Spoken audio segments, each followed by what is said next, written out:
Pessoal, hoje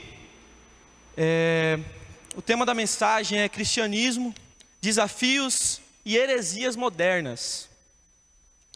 Para começar, eu quero começar explicando um pouco sobre o cristianismo, a nossa crença, né? Eu não sei se todos já chegaram a estudar e ir mais profundo sobre a história do cristianismo no nosso mundo, mas o cristianismo tem partes de teólogos que têm duas opiniões diferentes.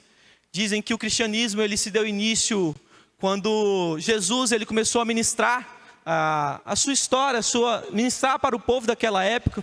E tem teólogos que dizem que o cristianismo se deu início após a morte e ressurreição de Cristo, no exato dia de Pentecostes, onde o Espírito desceu e abençoou os seus discípulos, e a partir daí eles começaram a evangelizar as nações.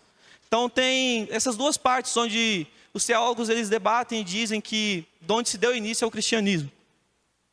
Mas, continuando na história, os primeiros cristãos enfrentaram perseguições das autoridades judias naquela época. Eles eram perseguidos pelas autoridades, mas mesmo assim, a fé deles permaneceu e eles continuaram espalhando o evangelho pelas nações. E dentro deles se destacaram os principais que são citados na Bíblia, como Pedro, João e Paulo, que tem suas cartas, a maioria do Novo Testamento são as cartas de Paulo para as igrejas naquela época. Chegamos ao cristianismo no Império Romano, onde durante esse tempo, após a morte e ressurreição de Cristo, essa perseguição por todo esse tempo, cerca de 3 séculos, 300 anos, esses discípulos, esse pessoal que espalhava o evangelho de Cristo pelas nações, eles eram perseguidos. Mas chegou até Constantino I, onde ele promulgou o Edito de Milão, onde foi garantido a liberdade religiosa dos cristãos, onde a partir desse momento o cristianismo ele passou a ser adotado dentro do Império Romano como a crença principal daquele império. Chegamos na Idade Média, onde a Igreja Católica ela teve uma predominância muito grande naquela época, principalmente na Europa. E assim, com a colonização da América do Sul aqui, foi se espalhando muito o catolicismo. E chegou na Reforma Protestante, onde em 1517, Martinho Lutero, ele criticou algumas práticas da Igreja Católica, e assim se deu o início da Reforma Protestante, onde até hoje persiste. E a partir desse movimento surgiu várias denominações, como nós os batistas. E o cristianismo na atualidade. Hoje o cristianismo ele tem o maior número de seguidores no mundo. E está presente em praticamente todos os países. Esse é um pouquinho da história do cristianismo em si, desde a sua criação até os dias atuais.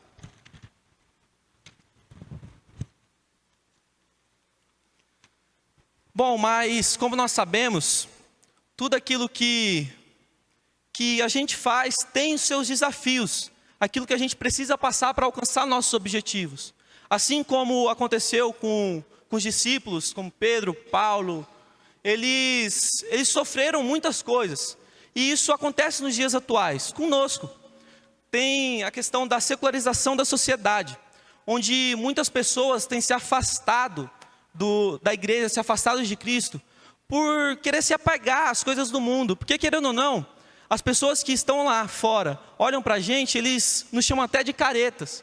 Porque a gente aqui dentro não pode fazer aquilo que lá fora eles fazem. Porque lá eles têm a vida livre. Mas eles não sabem que realmente o que eles precisam estão aqui dentro.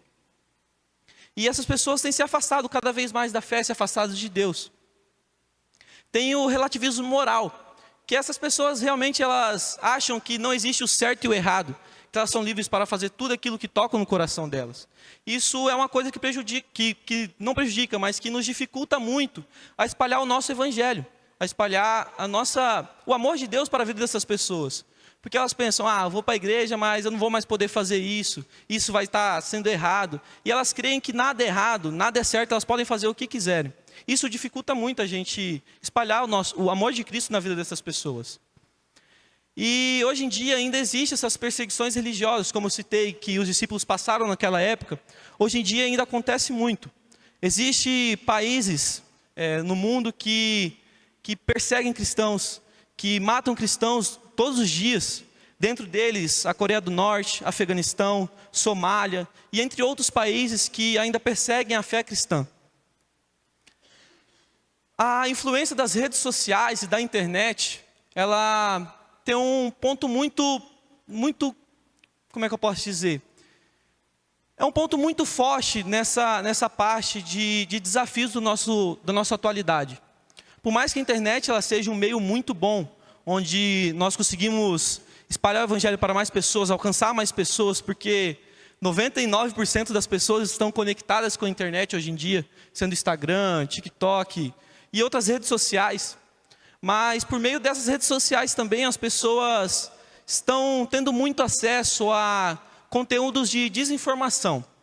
Na internet existem muitas pessoas que, às vezes, pastores, igrejas que ministram a palavra, mas aquela palavra que o homem quer ouvir, mas nem tudo aquilo que a gente escuta vindo de igrejas são definitivamente vindas de Deus.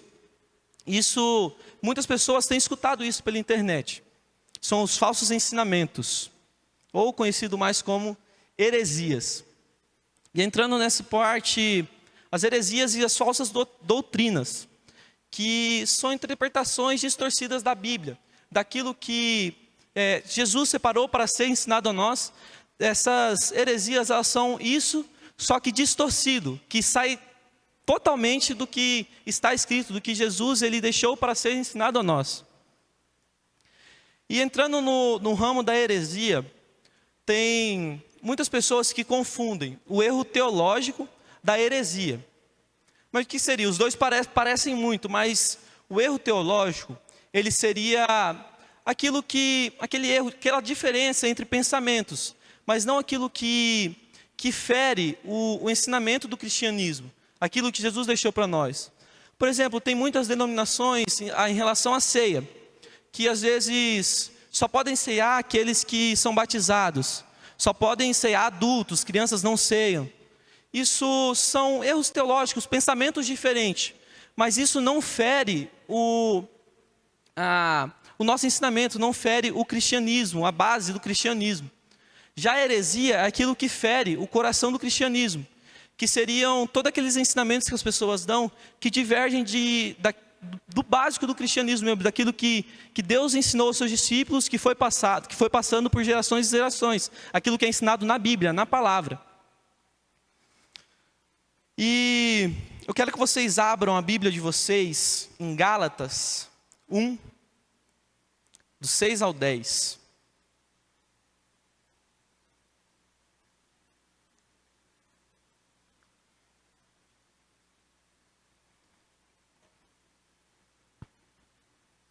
Gálatas 1, versículo 6 ao versículo 10.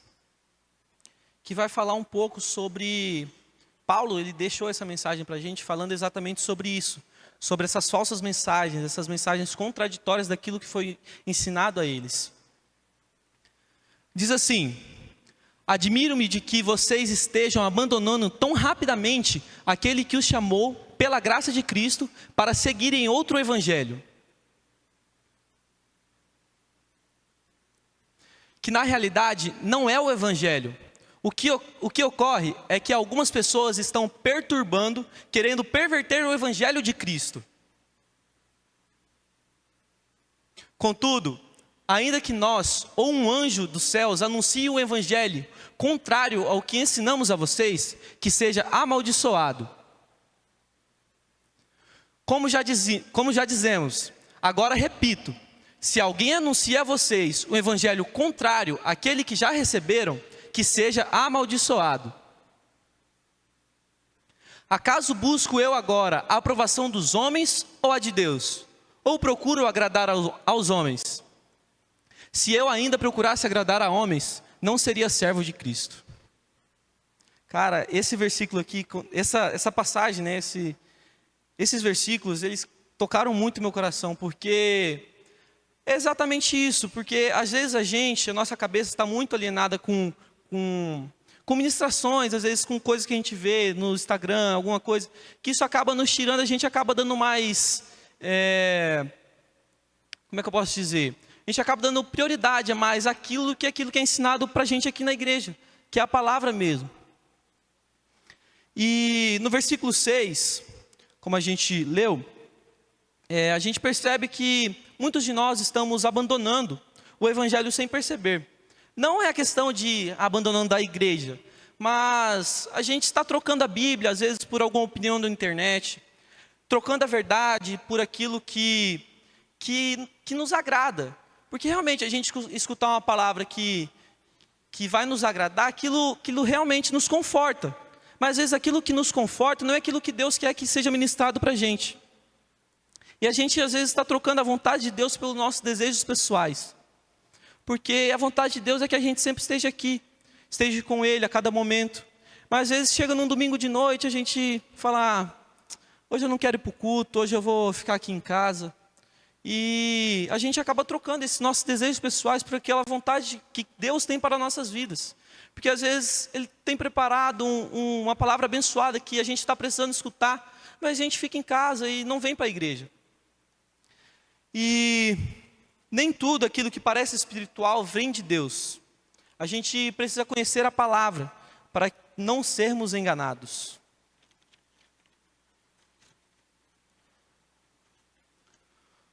No versículo 7, como a gente leu, fala que o evangelho, que as pessoas estão buscando outro evangelho, mas não é basicamente o evangelho. Porém, existem pessoas que estão nos perturbando, que querem perverter o evangelho de Cristo. Atualmente nós vemos evangelhos sem arrependimento, sem santidade, focado em apenas a prosperidade material, aquilo que a gente escuta muito falar pelo YouTube, pelos vídeos que a gente vê, aqueles cortes de podcast, e os evangelhos baseados apenas em sentimentos, e não na verdade bíblica. Isso é realmente o que eu estou falando para vocês. Aquilo que é ministrado às vezes em pregações que são publicadas, não é aquele evangelho que a gente realmente precisa escutar. Às vezes é um evangelho sem arrependimento, um evangelho só com prosperidade material, onde o pregador está lá e fala que, continue fazendo, você vai conquistar tal coisa, tal coisa, tal coisa. Isso realmente, Deus ele faz isso em nossas vidas, mas nem às vezes tudo aquilo que é pregado neste lugar não vem de Deus, não é aquilo que Deus quer fazer sobre a sua vida. O verdadeiro evangelho, ele anuncia a salvação pela graça, o arrependimento, a fé em Cristo e a transformação de vidas por meio da palavra de Cristo. No versículo 8 e 9, como a gente leu, diz que, mas ainda se algum anjo ou se algum discípulo ministrar uma palavra contrária à que já foi ministrada, eles serão amaldiçoados. Que no caso, a verdade ela não muda. Se você leu na palavra falando que essa pedra que está ali vai andar para a direita, vai para a direita, e a pessoa chegar e falar assim, não, essa pedra ela vai para a esquerda. Você vai acreditar no quê? Naquela palavra que a pessoa está te falando ou naquilo que está escrito na Bíblia? Isso acontece muitas das vezes. Aquilo que está escrito na Bíblia, as pessoas contradizem muito para agradar aos homens. Assim como diz no versículo 10, você quer agradar aos homens ou agradar a Deus? Você quer fazer aquilo que os homens querem ouvir ou você quer falar aquilo que Deus quer usar para você falar? A autoridade, ela não está na fama do pregador ou na quantidade de seguidores que ele tem, ou na importância da mensagem que ele vai falar, mas a autoridade está na palavra de Deus, naquilo que o Senhor quer ministrar na vida do coração de vocês. E exatamente isso, tudo aquilo que divergir da palavra, isso não vem de Deus, porque Deus quer que vocês aprendam a palavra, que vocês estejam mais perto, cada vez mais perto deles. E no versículo 10 diz, quem estamos tentando agradar? Um dos maiores desafios da nossa juventude, desafio meu, desafio de qualquer um aqui, é a pressão de ser aceito em determinados lugares que a gente está. Seja na faculdade, seja no trabalho, nas escolas. A gente tem uma pressão muito grande porque, como eu falei no início, a gente como cristão, a gente por muitas das vezes é chamado de careta, é deixado excluído por falar, olha lá, ele é da igreja, ele não pode fazer tal coisa. E muitos de nós, às vezes, esconde aquilo que está dentro do nosso coração. Nosso ser cristão, a gente às vezes esconde, para a gente se aproximar dessas pessoas, para a gente estar no meio daquilo que elas estão fazendo, e a gente acaba fazendo isso, e acaba adotando o que aquelas pessoas fazem. Às vezes as pessoas não são da igreja, em vez de a gente chegar, convidar elas para estarem conosco, às vezes chamar elas para virem aqui num culto, ou falar do evangelho para elas, a gente acaba adotando aquilo que eles fazem, coisas que não agradam a Deus. A gente acaba escondendo o nosso cristão, nosso Deus que existe dentro de nós, e não espalhando para as outras pessoas que aquilo que a gente realmente deveria fazer. E o desafio da igreja de Gálatas, que Paulo citou aqui, ele ainda continua nos dias atuais. E o que a gente deve fazer é permanecer fiel no evangelho de Cristo, no verdadeiro evangelho. Porque se a gente permanecer na palavra, Ele vai estar conosco. Ele vai estar ao nosso lado, nos ajudando em tudo aquilo que nós somos fazer. A gente vive numa geração cheia de informação, mas carente de discernimento espiritual. E o que a gente precisa fazer para mudar isso é conhecer mais a Bíblia, estarmos mais com Ele e examinarmos tudo aquilo que nós ouvimos. Tudo aquilo que a gente ouve, seja numa igreja, seja no Instagram, no YouTube, em ministrações, às vezes em cortes, a gente deve analisar tudo aquilo que é falado e ver se realmente existe uma base bíblica naquilo. Porque muito disso, fere muito a nossa vida. Porque às vezes um pensamento que alguma pessoa fala, às vezes muda aquilo que foi ensinado para a gente. Que é igual eu falei aqui, se mesmo os discípulos ou algum anjo falar alguma palavra contrária daquilo que foi ministrado, isso fere muito a gente. Então é isso que eu quero que vocês reflitam, que vocês venham examinar tudo aquilo que vocês estão ouvindo, tudo aquilo que vocês assistem, que se realmente aquilo vem de Deus, que se aquilo realmente é de Deus. E que vocês não troquem a verdade por algo mais confortável. Porque muitas das vezes a gente escuta pregações que tocam o nosso coração, que a gente se sente bem escutando aquilo, mas que não é aquilo que Deus quer falar sobre as nossas vidas. Porque o Evangelho de Cristo, que quando Ele quer falar conosco, Ele não é algo simples que chega a nós. É algo duro que vai ferir o nosso coração. Porque o nosso coração, ele quer o quê? Ele quer aquele algo mais simples, quer algo mais tranquilo, não quer escutar aquilo que ele realmente deveria escutar. Então, que vocês venham estar verdadeiramente firmados no seu coração na palavra, vocês não venham divergir pensamentos disso. E é isso que eu quero deixar para vocês essa noite, que vocês venham refletir sobre isso. Que seu coração venha estar centrado, você venha analisar totalmente aquilo que você faz, aquilo que você ouve. Amém?